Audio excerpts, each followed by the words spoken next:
Some of y'all can't be acting like y'all been saved all your life. There's been some time that you was a defective product. There's one time in your life that you were defective.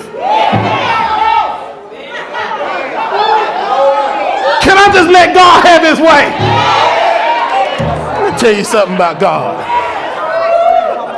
If God is our creator and he's the manufacturer and we are his product, that means that when he made us, he put his image on us.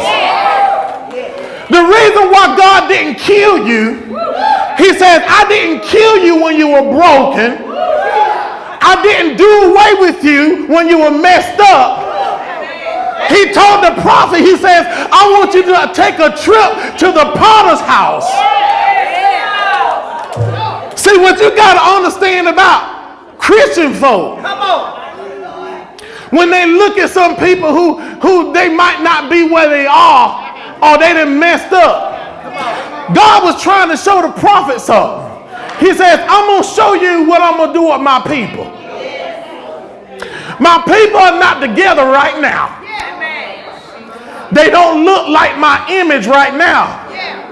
But I'm getting ready to show you what I'm going to do to them. He says, take a trip down to the potter's house. He says when he went to the potter's house, he seen the potter and he seen the wheel where you spin the pot in the clay. He said he looked at some vessels and some vessels were broken, but the potter didn't throw them away. The Bible says that he saw some vessels that were married. Married means disfigured. Come on now. Oh, y'all looking at me. So you got to understand something about our walk with God. Sometimes you might not break all the way, but you're disfigured.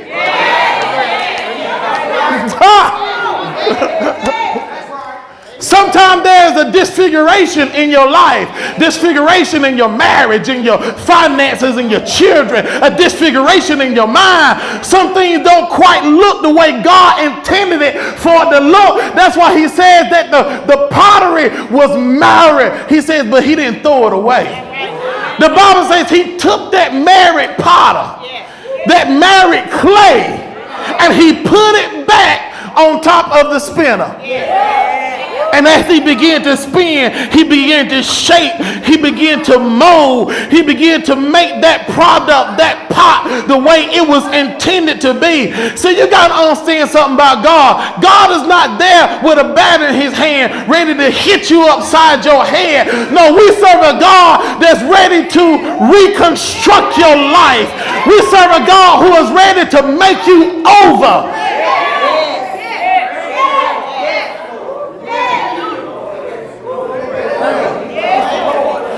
The problem is we look at folks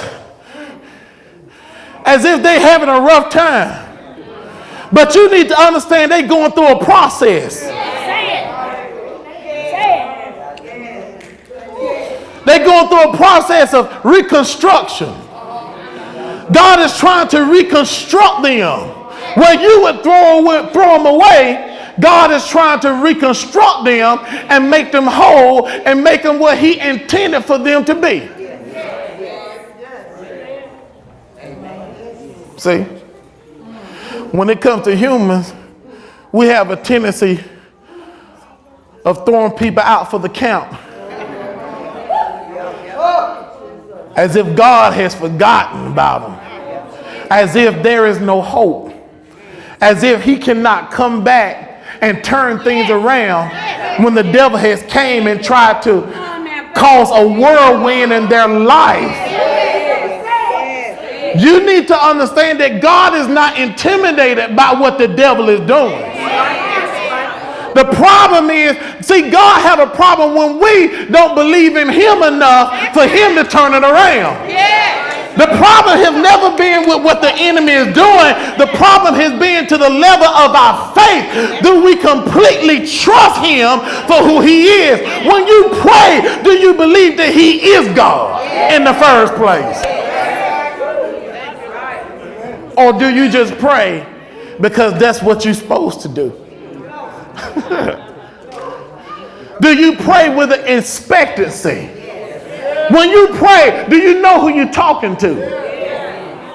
Oh, it's not like calling Billy Joe. It's not like calling Mama or Dad. It's not like calling Susie or Tim or Tom or Ray or Pookie. It's not like calling them. When you're talking to God, you have to realize who you're talking to. First, you got to know who is God, and you got to realize who you're talking to. He says that he that cometh to God. When I come to God, I need to believe that he is God.